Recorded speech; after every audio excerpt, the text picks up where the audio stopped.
This channel does not promote any violent, harmful, or illegal activities. All content provided by this channel is meant for an educational purpose only. পুজোর পরেই পুরনিয়োগ দুর্নীতিতে কোমর বেঁধেছে ED নজরে দক্ষিণ দমদম পুরসভার ৩০০রও বেশি নিয়োগ।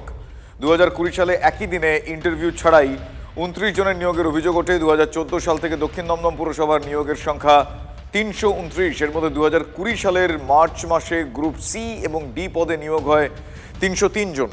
প্রত্যেকটি নিয়োগ নিয়ে কেন্দ্রীয় এজেন্সি প্রশ্ন তুলছে, অর্থের বিনিময়ে নিয়োগ এমনটা ইডির দাবি। কোথায় গেল পুরনিয়োগের দুর্নীতির টাকা, তারই খোঁজ চলছে।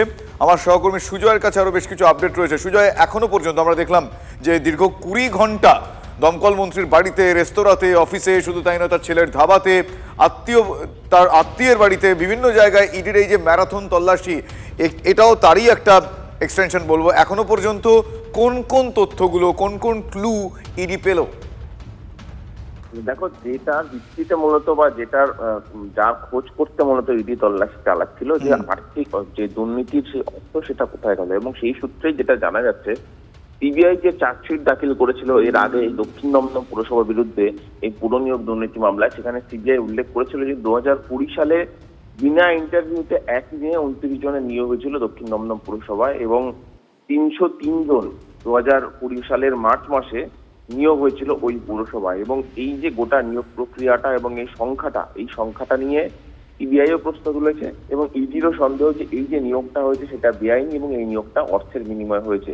এবং সেই সময় দক্ষিণ দমদম পুরসভা কিন্তু ভাইস চেয়ারম্যান ছিলেন সুজিত বসু এবং তার ঘনিষ্ঠ ছিলেন নিতাই দত্ত।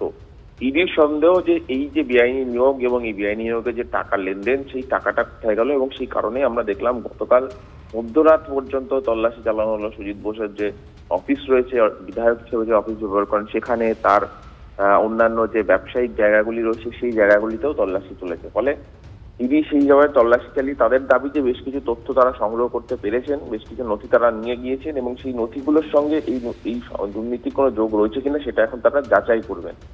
সুতরাং এই যে বেআইনি নিয়োগের কথা বলা ছিল, সেই তথ্য এবার সামনে আনা যে কত সংখ্যক বেআইনি নিয়োগ হয়েছে। ২০১৪ সাল থেকে দক্ষিণ দমদম পুরসভায় ২০২০ পর্যন্ত ৩২৯ জন বিভিন্ন পদে নিয়োগ হয়েছে। কেউ কোনো পিয়ন পদে, মজদুর পদে, অর্থাৎ সেই যাবতীয় বিষয়টা একেবারে খতিয়ে দেখে যেই সমস্ত প্রশ্নের এখনো পর্যন্ত উত্তর মিলছে না, সংশয় রয়েছে, সেই উত্তর পাওয়ার চেষ্টা করছেন তদন্তকারী আধিকারিকরা। ধন্যবাদ সুজয়।